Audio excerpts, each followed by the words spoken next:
Hello students, welcome to magnet brains. कैसे हैं आप सभी लोग? आई होप आप सब बढ़िया होंगे।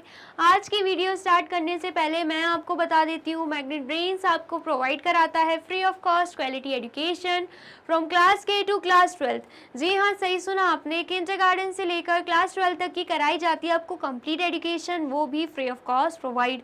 तो करना क्या है, आपको यूट्यूब चैनल पर जाना है एंड कर देना है मैग्नेट ब्रेन्स को सब्सक्राइब, जहां पर आपको सीबीएसई बोर्ड से लेकर अदर स्टेट बोर्ड जैसे कि UP board, MP board, Bihar board जैसे कोर्सेज भी अवेलेबल हैं। यहां तक कि आपको प्रैक्टिस क्वेश्चंस भी यहां पर सॉल्व कराए जाते हैं। E books and e notes की जो लिंक है आपको डिस्क्रिप्शन बॉक्स में मिल जाएगी। तो करते हैं आज की वीडियो स्टार्ट। मेरा नाम है हशमित कौर एंड मैं हूँ आपकी मैथ्स फैकल्टी। तो आज हम क्या पढ़ने वाले हैं? आज हम पढ़ेंगे चैप्टर 11, जिसका नाम क्या है, डायरेक्ट एंड इनवर्स प्रोपोर्शंस। उसके एनसीईआरटी एग्जाम्पल 1 to 5। ठीक है, प्रीवियस वीडियो में हमने डायरेक्ट प्रोपोर्शन क्या होता है एंड डायरेक्ट प्रोपोर्शन के थ्रू हम किसी भी टेबल को कैसे सॉल्व करते हैं वो हमने पढ़ा था बहुत ही अच्छे तरीके से, एंड कुछ एग्जाम्पल्स भी देखे थे एंड ट्राइडीज भी सॉल्व किए थे। तो अगर आपने वो वीडियो नहीं देखी है, सबसे पहले जाके आपको वो वीडियो देखनी है। वो वीडियो समझ में आए तो उस वीडियो को लाइक, कमेंट एंड शेयर करना है एंड देन फिर आना है इस वीडियो पर, क्योंकि इस वीडियो में जो भी एनसीईआरटी एग्जाम्पल्स दे के रखे वो डायरेक्ट प्रोपोर्शन से ही रिलेटेड है। ठीक है, आया समझ में? तो सबसे पहले अगर हम बात करें एग्जाम्पल 1 की, तो एग्जाम्पल 1 क्या है? The cost of 5 metre of a particular quality of cloth is ₹210। बोला जा रहा है कि 5 मीटर क्लॉथ की कॉस्ट कितनी है? ₹210 है। ठीक है, tabulate the cost of 2, 4, 10 and 13 metre of cloth the same type. बोला जा रहा है कि हमें क्या करना है, 2 metre, 4 metre, 10 metre and 13 metre की कॉस्ट निकालनी है। ठीक है, आया समझ में? वो भी टैबुलेट बोला मतलब टेबल फॉर्म में। ठीक है, सबसे पहले तो टेबल फॉर्म में अगर हम बात करें, let the cost of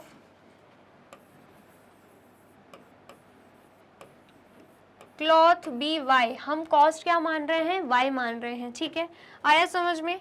and यहाँ पर हम क्या कर देंगे, यहाँ पर हम लिख देंगे सबसे पहले तो लेंथ ऑफ क्लॉथ, जिसे हम डिनोट कर देंगे एक्स से। ठीक है, एंड फिर उसके बाद हम बात करेंगे किसकी? कॉस्ट ऑफ क्लॉथ की, जिसे हम डिनोट कर देंगे किससे? y से। ठीक है, यहाँ पर हमने क्या लिख दिया? y लिख दिया। ठीक है, आ गया समझ में? एंड यहाँ पर बन जाएगा टेबल, यहाँ पर क्या बन जाएगा? यहाँ पर टेबल बन जाएगा। ठीक है, यहाँ पर क्या बन जाएगा? यहाँ पर टेबल बन जाएगा। ठीक है,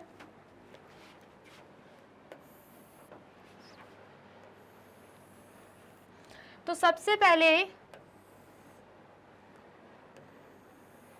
अगर हम बात करें किसकी? लेंथ की। ठीक है, अगर सबसे पहले हम बात करें लेंथ की, तो यहाँ पर 5 मीटर के लिए हमें ऑलरेडी दे के रखा है। ठीक है, 5 मीटर के लिए ऑलरेडी दे के रखा है। 2, 4 के लिए निकालना है तो 2 मीटर पहले आता है, फिर आता है 4 मीटर। ठीक है, फिर उसके बाद आता है 5 मीटर, 5 मीटर का दे के रखा है, फिर उसके बाद आता है 10 एंड देन उसके बाद आता है 13। ठीक है, इतना आ गया समझ में?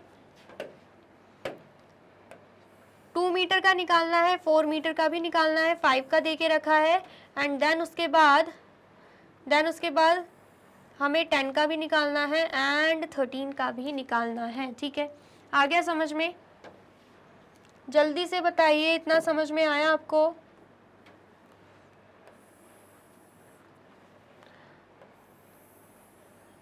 चलिए, अब हमें क्या करना है, यहाँ पर जो सबसे पहले चीज़ दे के रखी हुई है वो क्या है कि 5 मीटर क्लॉथ की कॉस्ट कितनी है?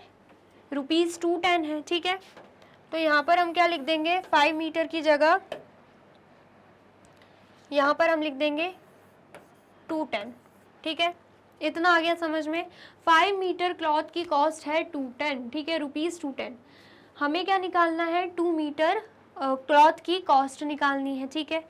तो यहाँ पर हम क्या करेंगे, जो भी ब्लैंक दे के रखे ना उसे हम y1, y2, y3 या y4 मान लेंगे, ठीक है। आगे समझ में, ये वैल्यूज हमें क्या करनी है, अभी निकालनी है, ठीक है। हमने डायरेक्ट प्रोपोर्शन में सबसे पहले क्या देखा था कि डायरेक्ट प्रोपोर्शन में क्या होता है कि वैल्यूज़ या तो इंक्रीज हो रही होती हैं, एक क्वांटिटी के इंक्रीज होने से जो दूसरी उसकी रिलेटेड क्वांटिटी है वो भी या तो इंक्रीज होती है, और अगर एक क्वांटिटी डिक्रीज हो रही है तो उससे रिलेटेड क्वांटिटी भी क्या होगी, डिक्रीज होगी। वो भी किस प्रोपोर्शन में, सॉरी किस रेशियो में, इक्वल रेशियो में, ठीक है। मतलब 5 and 210 का जो रेशियो है वही सेम इनका इनका इनका एंड इनका भी रेशियो होगा, सेम रेशियो होने वाला है, ठीक है। ये हमने बहुत ही अच्छे से पढ़ा है, और अगर आपने नहीं देखी है तो वही मैं बोल रही हूँ, सबसे पहले वो जाके आपको वीडियो देखनी होगी क्योंकि वो इम्पॉर्टेंट है बहुत ज़्यादा। उसमें मैंने बहुत इलैबोरेट करके डायरेक्ट प्रोपोर्शन के बारे में समझाया था, ठीक है। आया समझ में। तो यहाँ पर सबसे पहले हम निकाल लेंगे 2 मीटर क्लॉथ के लिए कितनी कॉस्ट लगेगी।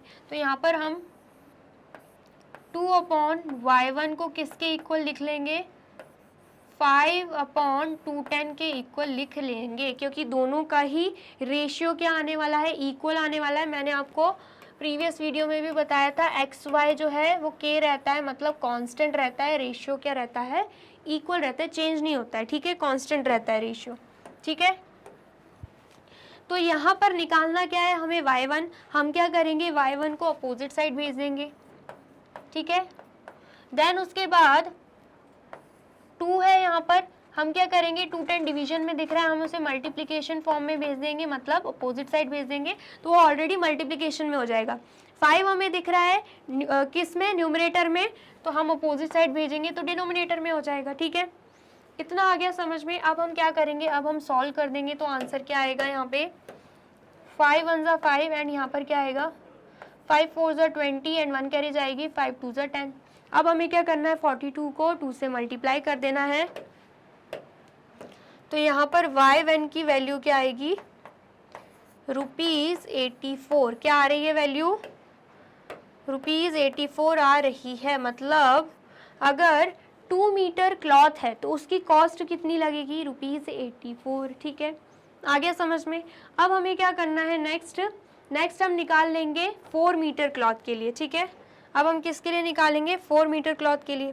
तो सेम ऐसे ही हमें करना है रेशियो में, ठीक है। यहाँ पर हम लिख लेते हैं 4 के लिए निकालना है, या यहाँ पर लिख लेते हैं, ठीक है। 4 के लिए निकालना है एंड 4 के नीचे क्या देके रखा है, y2, ठीक है। किसके इक्वल हो जाएगा, 5/210 के, क्योंकि दोनों के रेशियो क्या आने हैं, इक्वल आने, ठीक है। y2 को हम अपोजिट साइड ट्रांसफर कर देंगे एंड यहाँ पर 4 बच रहा है, ये हमें डिनोमिनेटर में दिख रहा है, न्यूमरेटर में चला जाएगा। हम क्या कर रहे हैं, क्रॉस मल्टीप्लिकेशन कर रहे हैं, आप ये समझ लो, ठीक है। या फिर आप समझ सकते हो y2 की वैल्यू निकाल रहे हैं तो y2 को हमने एक साइड कर दिया एंड बाकी सबको हम एक साइड लेकर आ रहे हैं, ठीक है। देन 5 हमें न्यूमरेटर में दिख रहा है तो डिनोमिनेटर में चला जाएगा। अब हम क्या कर देंगे, यहाँ पे कैंसिल आउट, 5 1 ज़ा 5, 5 4 ज़ा 20, 1 कैरी जाएगा, 5 2 ज़ा 10, ठीक है। तो जब हम 42 को 2 से मल्टीप्लाई करेंगे, सॉरी 4 से मल्टीप्लाई करेंगे तो आंसर क्या आएगा, 4 2 ज़ा 8 एंड 4 4 ज़ा 16। तो हमारा आंसर क्या आ रहा है, 168, मतलब ₹168 y2 आया है। इसका मतलब क्या है, इसका मतलब है कि अगर 4 मीटर क्लॉथ है तो उसकी कॉस्ट कितनी होने वाली है, 168 रुपीज़ 168 होने वाली है, ठीक है। इतना आ गया समझ में। अब नेक्स्ट देख लेते हैं। नेक्स्ट हमें निकालना है अगर 10 मीटर क्लॉथ है तो उसकी वैल्यू क्या होगी, ठीक है। तो यहाँ पर फिर से रेशियो ले लेंगे 10/y3, ठीक है। तो यहाँ पर 5/210 होगा। दोबारा से यहाँ पर आ जाएगा y3, एक साइड ट्रांसफ़र कर देंगे एंड यहाँ पर क्या है, 10 है एंड 210 को अपोजिट साइड भेजेंगे, मल्टीप्लिकेशन फॉर्म में हो जाएगा एंड 5 न्यूमरेटर में दिख रहा है तो अपोजिट साइड जाके डिनोमिनेटर में हो जाएगा, ठीक है। अब हम क्या करेंगे, अगेन कैंसिल आउट, 5 1 ज़ा 5, 5 4 ज़ा 20, 1 कैरी जाएगा, 5 2 ज़ा 10, ठीक है। देन 42 को जब हम 10 से मल्टीप्लाई करेंगे तो आंसर क्या आएगा हमारा, आंसर आएगा हमारा ₹420, ठीक है। तो y3 कितना आ रहा है, y3 आ रहा है 420। 20, ठीक है। मतलब क्या है, अगर हम 10 मीटर क्लॉथ लेते हैं तो उसकी कॉस्ट कितनी होगी, ₹420 होगी, ठीक है। इतना आ गया समझ में। अब क्या बच रहा है, 13 मीटर बच रहा है, ठीक है। सबसे पहले तो आप इसे नोट डाउन कर लीजिए इस टेबल को, देन हम क्या करेंगे, 13 मीटर के लिए भी क्या कॉस्ट लगेगी वो भी देख लेते हैं, ठीक है। कर लिया आपने नोट डाउन, चलिए अब नेक्स्ट क्या बच रहा है यहाँ पे, नेक्स्ट यहाँ पे बच रहा है 13 मीटर। नेक्स्ट बच रहा है 13 मीटर, यहाँ पर कर लेते हैं। 13 अपॉन क्या हो जाएगा, y4 हो जाएगा, ठीक है। देन उसके बाद रेशियो इक्वल है तो 5/210 यहाँ पे आ जाएगा, ठीक है। इतना आया समझ में। y4 यहाँ पे चला जाएगा एंड उसके बाद हम क्या करेंगे, बाकी नंबर्स को एक साइड ट्रांसफ़र, 210 डिनोमिनेटर में है, न्यूमरेटर में आ जाएगा, या फिर बोल सकते हैं डिवीजन फॉर्म में है, मल्टीप्लिकेशन फॉर्म में आ जाएगा। देन 5 हमें न्यूमरेटर में दिख रहा है, अपोजिट साइड जाके डिनोमिनेटर में आ जाएगा, ठीक है। कैंसिल आउट करेंगे तो यहाँ पर 5 1 ज़ा 5, 5 4 ज़ा 20, 1 कैरी जाएगा, 5 2 ज़ा 10, ठीक है। जब हम 42 को 13 से मल्टीप्लाई करेंगे तो आंसर क्या आएगा, 3 2 ज़ा 6, 3 4 ज़ा 12, यहाँ पे क्रॉस का साइन, 1 2 ज़ा 2, 1 4 ज़ा 4, यहाँ पे 6, यहाँ पे 4, यहाँ पे 5, 546 हमारा आंसर आएगा। इसका मतलब क्या है, ₹546 यहाँ पे आएगा एंड यहाँ पर y4, ठीक है। तो y4 की वैल्यू क्या आ रही है, ₹546, ठीक है। तो यहाँ पर हमने क्या किया है, सभी की क्वांटिटीज़ यहाँ पे निकाल ली है। अगर 2 मीटर क्लॉथ है तो कितनी कॉस्ट लगेगी, यहाँ पर लिख देंगे ₹84, ठीक है। फिर उसके बाद 4 मीटर क्लॉथ है तो कितनी कॉस्ट लगेगी, 4 मीटर क्लॉथ के लिए हमने निकाला है यहाँ पे ₹168, या डायरेक्टली वैल्यू लिख सकते हैं आप 84 एंड यहाँ पर क्या है 168 एंड यहाँ पर 5 का तो ऑलरेडी दे के रखा है। देन 10 मीटर क्लॉथ के लिए वैल्यू कितनी निकली है, 420 एंड 13 मीटर क्लॉथ के लिए वैल्यू कितनी निकली है, 546, ठीक है। तो यहाँ पर जो भी अननोन क्वांटिटीज थी एंड जो भी यहाँ पे क्वेश्चन पूछा गया था, हमने क्या किया, सभी की यहाँ पे वैल्यूज निकाल ली हैं, ठीक है। इतना आ गया समझ में आया है तो जल्दी से नोट डाउन कर लीजिए। कर लिया आपने नोट डाउन, और वीडियो अच्छी लग रही है तो आपको क्या करना है, इस वीडियो को लाइक कमेंट एंड शेयर कर देना है, ठीक है। अब नेक्स्ट देख लेते हैं, नेक्स्ट क्या है, एग्जाम्पल 2। एग्जाम्पल 2 क्या बोल रहा है, an electric pole 14 metre high cast a shadow of 10 metre. बोला जा रहा है एक इलेक्ट्रिक पोल है, ठीक है, कितनी हाई बोला है, 14 मीटर हाई, ठीक है। उसकी जो शेडो है वो कितनी आ रही है, 10 मीटर आ रही है। जो शेडो होती है ना वो कितनी आ रही है, 10 मीटर आ रही है, ठीक है। ये हमें दे के रखा है। फिर बोला जा रहा है find the height of a tree that cast a shadow of 15 metre under similar condition. बोला जा रहा है कि इसी कंडीशन में हमें बताना है, अगर एक ट्री है एंड उसकी शेडो कितनी आ रही है, 15 मीटर, तो एक्चुअल हाइट उस ट्री की कितनी होगी, ठीक है। आया समझ में। तो इसे भी हम किस फॉर्म में करेंगे, टेबल फॉर्म में करेंगे ताकि हमें समझने में आसानी हो, ठीक है। तो यहाँ पर हम लिख देंगे let the height of a tree be X, ठीक है। हमने हाइट क्या मान ली, ट्री की x मान ली है, ठीक है। इतना आया समझ में। सबसे पहले तो बात किसकी हो रही है, सबसे पहले बात हो रही है हाइट की, ठीक है, हाइट की बात हो रही है एंड देन उसके बाद बात हो रही है किसकी, शेडो की। इलेक्ट्रिक पोल की भी हाइट की बात हो रही थी एंड देन फिर किसकी बात हो रही थी, शेडो की, ठीक है। तो यहाँ पर हम क्या करेंगे, टेबल फॉर्म में प्रेजेंट कर देंगे, ठीक है। आ गया समझ में। तो सबसे पहले हाइट की बात हो रही थी इलेक्ट्रिक पोल की, जो कि कितनी दे के रखी है, 14 मीटर, ठीक है। एंड उसके बाद शेडो उसकी कितनी आ रही है, 10 मीटर, ठीक है। इतना आ गया समझ में। ऐसे ही हमें ट्री की बात, क्वेश्चन में ट्री की बात करी जा रही थी जिसकी शेडो हमें दे के रखी है 15 मीटर, लेकिन हमें ये नहीं पता है उसकी एक्चुअल हाइट क्या है जिसे हमने x लिया है। तो हम एक्चुअल हाइट की जगह क्या ले लेंगे, x ले लेंगे। ठीक है, आ गया समझ में। तो यहाँ पर हमें करना क्या है, यहाँ पर क्या करना है, हमें डायरेक्ट प्रोपोर्शन की बात है, डायरेक्ट प्रोपोर्शन के क्वेश्चंस हैं, तो हम क्या करेंगे, यहाँ पर दोनों को ही इक्वल लेंगे, क्योंकि हमने क्या पढ़ा था कि रेशियो क्या होता है, इक्वल ही होता है अगर बात किसकी हो रही हो, डायरेक्ट प्रोपोर्शन की हो रही हो। ठीक है, तो यहाँ पर हम लिख देंगे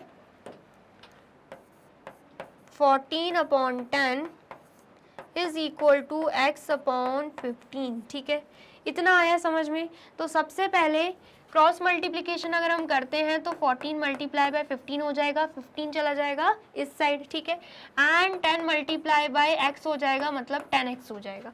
ठीक है, इतना आया समझ में। फिर 10 मल्टीप्लिकेशन फॉर्म में है तो हम क्या करेंगे, x की वैल्यू निकालनी है तो अपोजिट साइड ट्रांसफर करेंगे, तो डिवीजन फॉर्म में हो जाएगा, मतलब 14 मल्टीप्लाई बाय 15/10। ठीक है, एंड यहाँ पर क्या हो जाएगा, यहाँ पर x हो जाएगा। अब कुछ कैंसिल आउट हो रहा है तो हम कैंसिल आउट कर देंगे, तो यहाँ पर 2 7 14, 2 5 10 एंड 5 1 5, तो 5 3 15 होगा। ठीक है, तो x की वैल्यू क्या आ जाएगी, यहाँ पे x की वैल्यू आ जाएगी 7 3 21।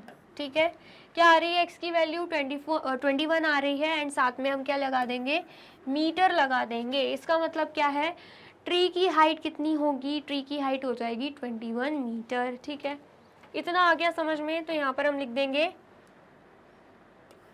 आंसर, हम लिख देंगे यहाँ पर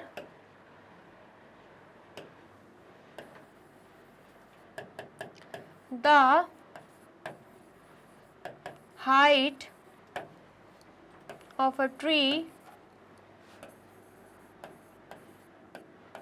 इज 21 मीटर। ठीक है, इतना आ गया समझ में। आया है तो जल्दी से नोट डाउन कर लीजिए।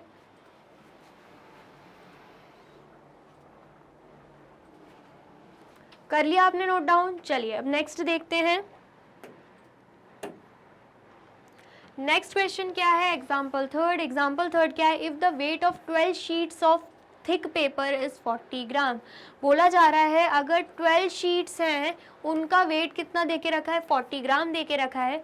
How many sheets of the same paper. ठीक है, अगर सेम पेपर की ही बात कर रहे हैं तो कितनी शीट्स लगेंगी जिनका वेट क्या होगा, 2.5 किलोग्राम। ठीक है, यहाँ पर अगर आप देख सकते हैं तो आपको दिख रहा होगा, यहाँ पर ग्राम है, यहाँ पर किलोग्राम है, मतलब कहीं ना कहीं हमें कन्वर्ट करना होगा। ठीक है, लेकिन इसे भी हम क्या करेंगे, टेबल फॉर्म में कर देंगे। ठीक है, आया समझ में। तो सबसे पहले यहाँ पर हम लिखेंगे, निकालना क्या है, let the number of sheets be, number of sheets be x। ठीक है, नंबर ऑफ शीट्स को हम क्या ले रहे हैं, x ले रहे हैं। ठीक है, टेबल फॉर्म में लिख देंगे। यहाँ पर सबसे पहले तो हम बात करेंगे शीट्स की, या लिख देंगे number of sheets, number of sheets. Second बात किसकी हो रही है, वेट ऑफ शीट्स। ठीक है, तो यहाँ पर हमें क्या करना है, टेबल फॉर्म में लिखना है number of sheets and weight of sheets. ठीक है,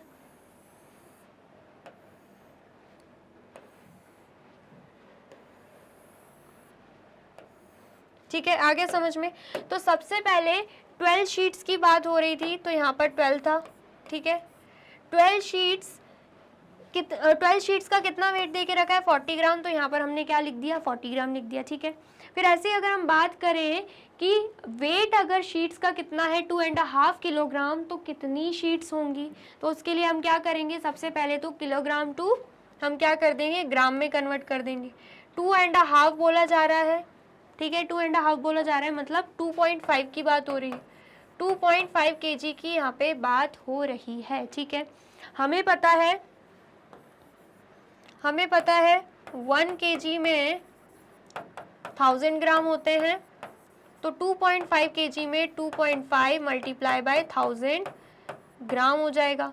तो आंसर क्या आएगा यहाँ पे 2500 ग्राम। ठीक है, इसका मतलब क्या है, इसका मतलब है यहाँ पर वेट कितना देके रखा है, 2500 ग्राम देके रखा हुआ है। ठीक है, तो यहाँ पर हम लिख देंगे 2500 एंड यहाँ पर हमने नंबर ऑफ शीट्स कितना मान लिया है, x मान लिया है। ठीक है, इतना आ गया समझ में। अब हमें क्या करना है, डायरेक्ट प्रोपोर्शन की बात हो रही है तो दोनों को ही हम क्या लिख देंगे, इक्वल लिख देंगे, क्योंकि दोनों का रेशियो क्या आने वाला है, इक्वल आने वाला है। ठीक है, तो यहाँ पर 12/40 किसके बराबर होगा, x/2500। ठीक है, सबसे पहले तो क्रॉस मल्टीप्लिकेशन करेंगे, तो 12 मल्टीप्लाई बाय क्या हो जाएगा, 2500 एंड यहाँ पर 40 अपोजिट साइड चला जाएगा, 40 मल्टीप्लाई बाय x कितना हो जाएगा, 40x हो जाएगा। अब हमें क्या दिख रहा है, 40 किस फॉर्म में है, मल्टीप्लिकेशन फॉर्म में, अपोजिट साइड जाके डिवीजन फॉर्म में हो जाएगा। तो मतलब 12 मल्टीप्लाई बाय 2500 अपॉन कितना हो जाएगा, 40 हो जाएगा। ठीक है, इतना आया समझ में। अब हम क्या करेंगे, कैंसिल आउट कर देंगे, 0 से 0 कैंसिल आउट, 4 1 ज़ा 4 एंड 4 3 ज़ा 12 हो जाएगा। ठीक है, इतना आ गया समझ में। तो 25 को जब हम 3 से मल्टीप्लाई करेंगे आंसर आएगा 75 एंड यहाँ पर 0 भी है। इसका मतलब क्या है, x की वैल्यू यहाँ पे क्या आई है, 750 आई है। कितनी आई है, 750 आई है। तो इसका मतलब क्या है, आंसर हम लिख देंगे the number of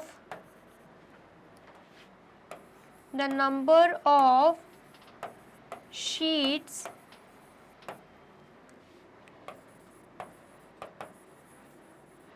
weighing 1/2 kilogram is, कितने नंबर ऑफ शीट्स देखे निकाला जस्ट अभी हमने, 750। ठीक है, 750 शीट्स हैं जिनका वेट कितना हो जाएगा, 2500 ग्राम। ठीक है, आ गया समझ में, आया है तो जल्दी से नोट डाउन कर लीजिए। कर लिया आपने नोट डाउन, और वीडियो अच्छी लग रही है तो आपको क्या करना है, इस वीडियो को लाइक कमेंट एंड शेयर भी कर देना है। ठीक है, अब नेक्स्ट देख लेते हैं, नेक्स्ट क्या है, एग्जाम्पल 4। एग्जाम्पल 4 क्या है, अ train is moving at a uniform speed of 75 kilometre per hour. बोला जा रहा है कि ट्रेन की स्पीड कितनी है, 75 किलोमीटर पर आवर, मतलब 1 घंटे में 75 किलोमीटर जो ट्रेन है वो ट्रैवल कर रही है। ठीक है, how far will it travel in 20 minutes. बोला जा रहा है कि 20 मिनट्स में कितनी दूर तक ट्रैवल करेगी ट्रेन। ठीक है, सेकेंड क्वेश्चन क्या है, find the time required to cover a distance of 250 kilometre. और सेकेंड में पूछा जा रहा है कि हमें बताना है कि कितना टाइम ट्रेन को लगेगा अगर वो 250 किलोमीटर ट्रैवल कर रही है। ठीक है, इतना आया समझ में। इसे भी हम क्या करेंगे, इसे भी हम टेबल फॉर्म में लिख देंगे। ठीक है, तो यहाँ पर हम लिख देते हैं, let the distance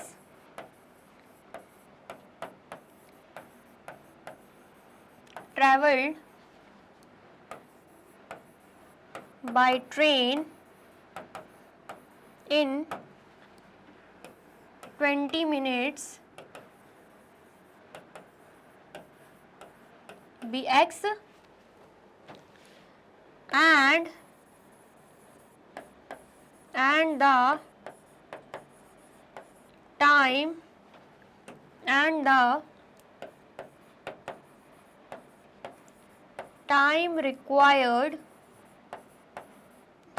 the time required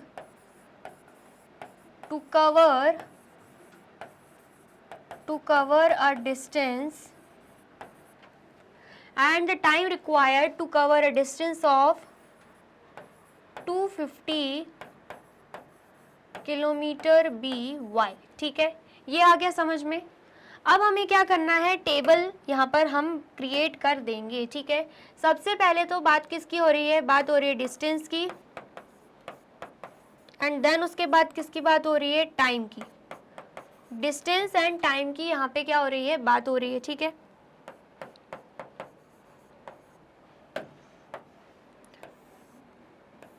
यहाँ पर 2 क्वेश्चंस दे के रखे हैं, दोनों को हम एक साथ कर सकते हैं, वो भी टेबल फॉर्म में। ठीक है, आया समझ में?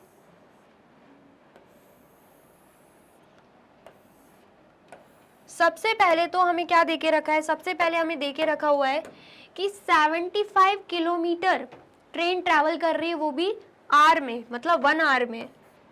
तो इसका मतलब क्या है, 1 hour is equal to 60 minute, तो यहाँ पर 60 मिनट हम मान लेंगे, ठीक है।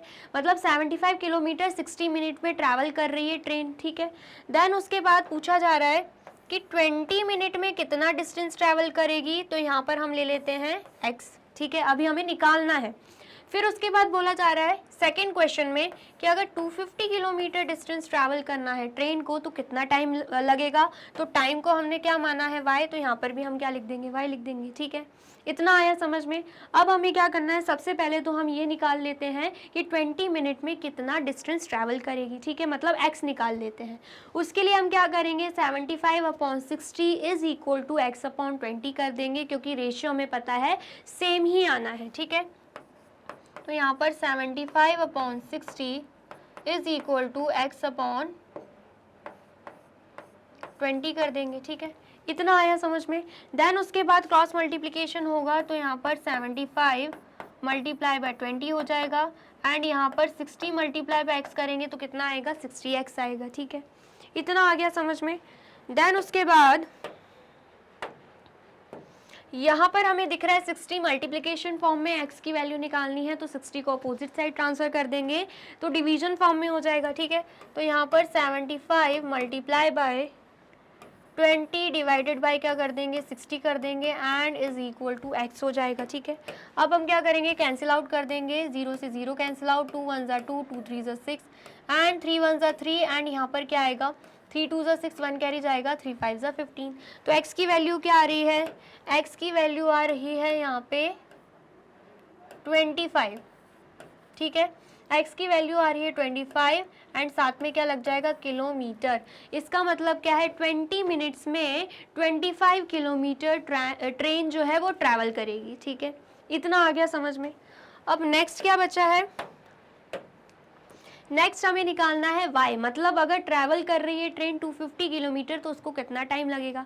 सेम इसी मेथड से करेंगे, रेशियो सेम आने हैं, तो मतलब 75/60 इज इक्वल टू क्या हो जाएगा, इज इक्वल टू 250/y, ठीक है। क्रॉस मल्टीप्लिकेशन होगा, तो यहाँ पर 75 मल्टीप्लाई बाय y करेंगे तो 75y हो जाएगा, 75 को y से मल्टीप्लाई करेंगे तो 75y आएगा, एंड 60 मल्टीप्लाई बाय 250 करेंगे तो 250 मल्टीप्लाई बाय 60 हो जाएगा।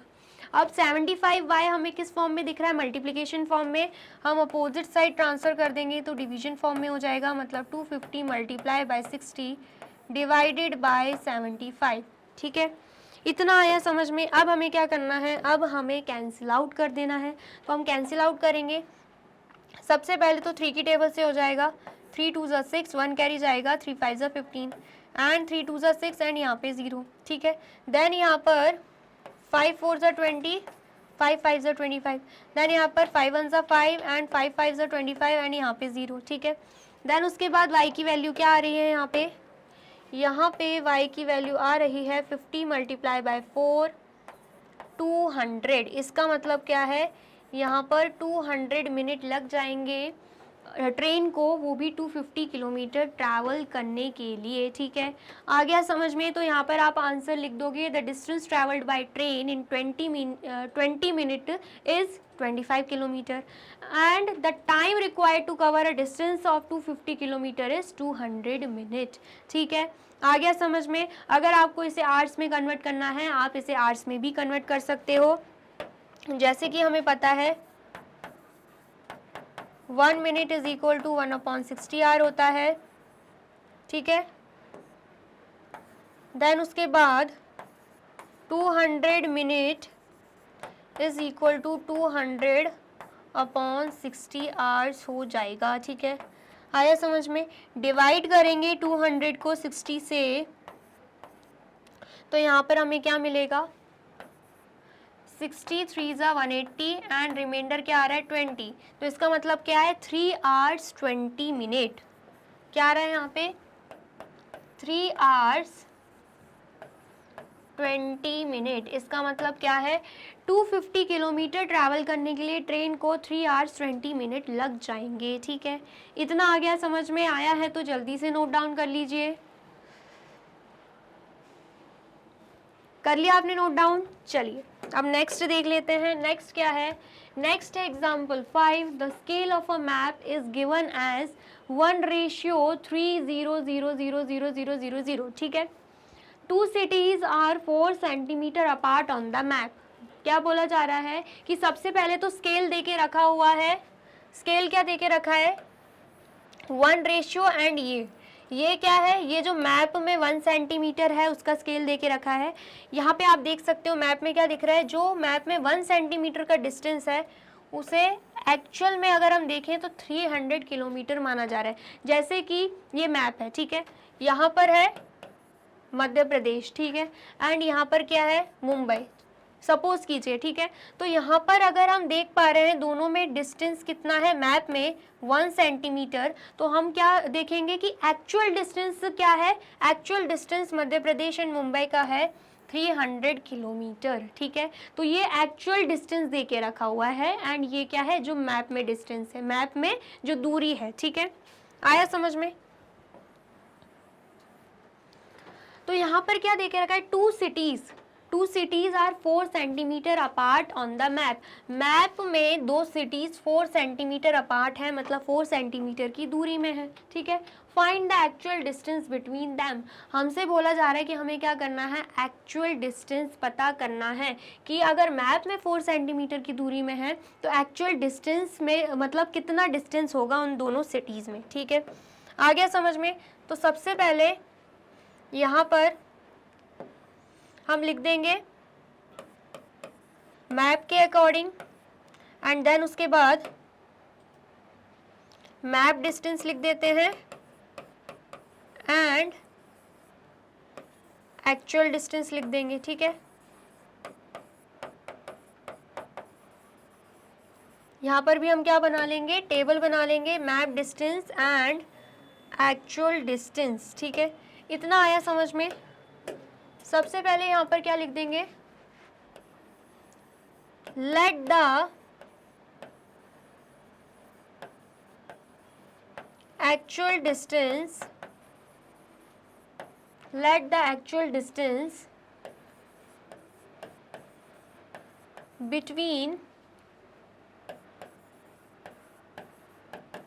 between 2 cities be x। ठीक है, एक्चुअल डिस्टेंस हमने क्या मान लिया, x मान लिया। ठीक है, देन यहाँ पर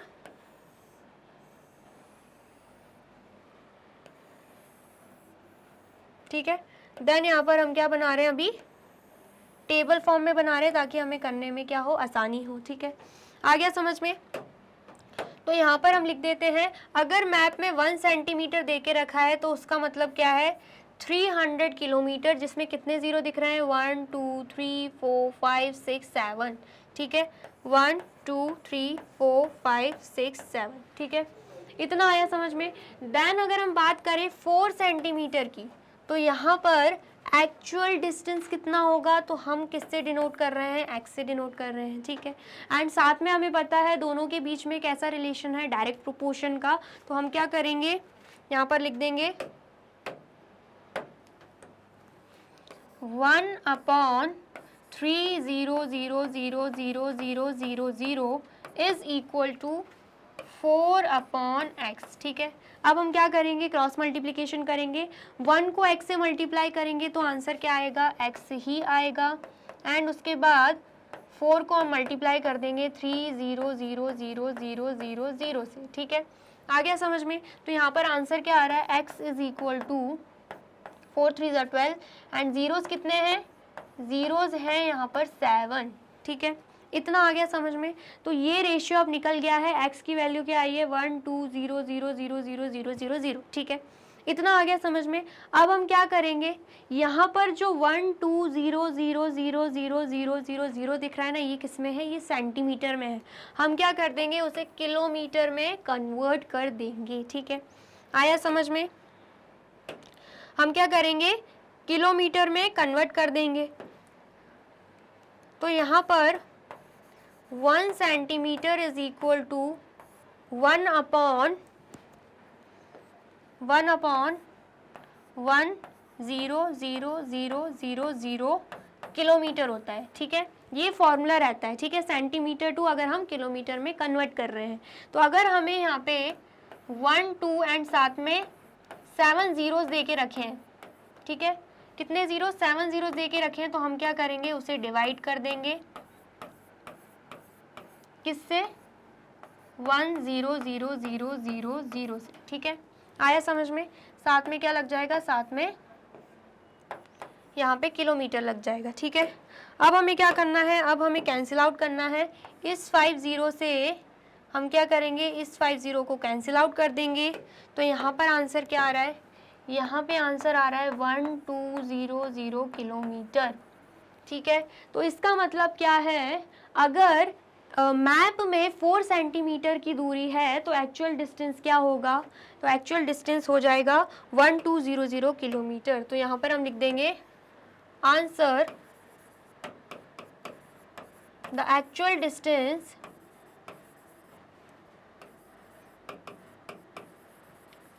actual distance between 2 cities is 1200 kilometre, ठीक है। इतना आ गया, समझ में आया है तो आप इसे नोट डाउन कर लीजिए। कर लिया आपने नोट डाउन, चलिए। तो यहाँ पे होते हैं हमारे एनसीईआरटी एग्जाम्पल्स कंप्लीट। वीडियो अगर आपको अच्छी लगी है तो आपको क्या करना है, इस वीडियो को लाइक कमेंट एंड शेयर करना है, एंड देन फिर जाना है यूट्यूब चैनल पर एंड कर देना है मैग्नेट ब्रेन्स को सब्सक्राइब। ये रही हमारी एप्लीकेशन, ये रही हमारी वेबसाइट एंड ये रहे हमारे टॉप कोर्सेज जो आपको प्रोवाइड कराते हैं free of cost quality education. E books and e notes की जो लिंक है आपको डिस्क्रिप्शन बॉक्स में मिल जाएगी। एंड ये रहे हमारे अदर सोशल मीडिया प्लेटफॉर्म जैसे कि YouTube, Facebook, Instagram, Telegram, WhatsApp, Twitter, आप इन पे भी जाके विजिट कर सकते हैं एंड कर सकते हैं मैग्नेट ब्रेन्स को फॉलो। अब इससे नेक्स्ट वीडियो में मैं आपको क्या पढ़ाने वाली हूँ ये जानने के लिए करना क्या होगा, यूट्यूब चैनल पर जाके कर देना होगा मैग्नेट ब्रेन्स को subscribe. Thank you so much.